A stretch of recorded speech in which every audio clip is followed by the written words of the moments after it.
बिस्मिल्लाहिर्रहमानिर्रहीम। मोहतरम नाज़रीन,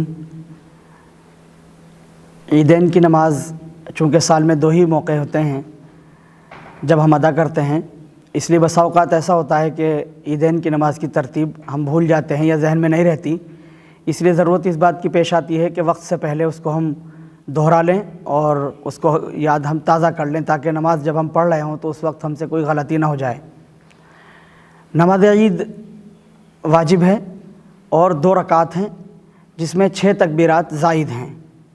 तो इसमें सबसे पहली चीज़ है नियत करना। नियत असल में दिल के इरादे का नाम है। जब हमने दिल से इरादा कर लिया तो वही असल हमारी नियत हो गई। लेकिन ज़बान से कहने की भी गुंजाइश है। अगर हम ये चाहते हैं कि ज़बान से कहें तो इस तरह से कह सकते हैं, नियत करता हूँ 2 रकात नमाज वाजिब ईद उल फितर माँ 6 ज़ायद तकबीरात के, रुख मेरा काबे शरीफ की तरफ, पीछे इमाम के, अल्लाहु अकबर। इस तरह से कह करके हम नियत बांध सकते हैं। ये जो सबसे पहले हम अल्लाहु अकबर कहेंगे, ये तकबीर तहरीमा है, यानी नमाज शुरू करने की तकबीर है। तकबीर तहरीमा कहकर अल्लाहु अकबर कहकर हाथ बांध लिए जाएंगे और फिर सना पढ़ेंगे, सुब्हानक अल्लाहुम्मा व बिहम्दिका व तबारक अस्मुका व तआला जद्दुका व ला इलाहा गैरुक। सना पढ़ने के बाद खामोश हो जाएंगे। इमाम साहब अल्लाहु अकबर कहकर कानों तक हाथ उठाएंगे और फिर हाथ छोड़ दिए जाएंगे। फिर कानों तक हाथ उठाएंगे, अल्लाहु अकबर कहेंगे और हाथ छोड़ दिए जाएंगे। फिर तीसरी मर्तबा अल्लाहु अकबर कहा जाएगा, कानों तक हाथ उठाए जाएंगे और हाथ छोड़े नहीं जाएंगे, बल्कि नियत बांध ली जाएगी। और अब हस्बे मामूल सूरह फातिहा की तिलावत होगी और कुरान करीम की कोई भी सूरत उसके साथ में मिलाई जाएगी। और इस तरह से एक सूरत मुकम्मल करेंगे, यानी रुकू करेंगे, सजदा करेंगे और फिर खड़े हो जाएंगे। क़याम की हालत में अब तकबीरात जो ज़ायद हैं वो यहाँ पर नहीं है। जिस तरह से पहली रकात के अंदर सना के बाद 3 ज़ायद तकबीरात थी, दूसरी रकात में जो 3 ज़ायद तकबीरात हैं वो सूरत मिलाने के बाद हैं। अब इमाम साहब सूरह फातिहा पढ़ेंगे, फिर जो सूरत मिलानी है वो सूरत मिलाएंगे। उसके बाद अब 3 तकबीरात ज़ायद कही जाएंगी। इमाम साहब अल्लाहु अकबर कहकर हाथ उठाएंगे, मुक्तदी हज़रात भी यही तकबीर इस तरह से कहेंगे और हाथ छोड़ दिए जाएंगे।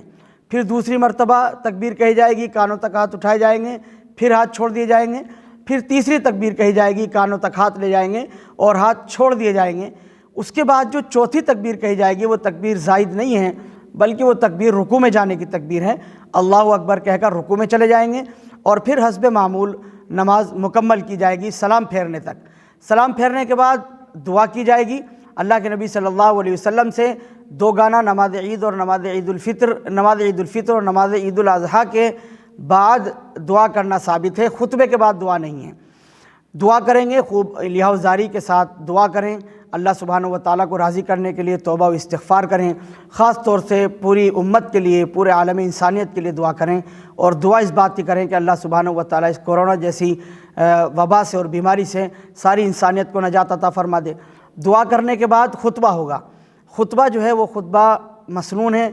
खुतबा देना भी सुन्नत है और ख़ुतबे को सुनना भी सुन्नत है। पूरे ध्यान और एहतमाम के साथ खुतबा सुनें। खुतबे से फ़रागत के बाद अपने अपने घरों को लौटें।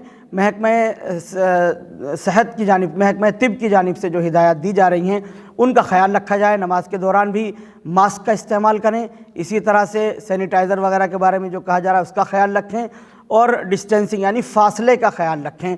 इन हिदायत का अगर हम ख्याल रखेंगे तो ये हमारी भी सेहत के लिए बेहतर है, दूसरों की भी सेहत के लिए बेहतर है।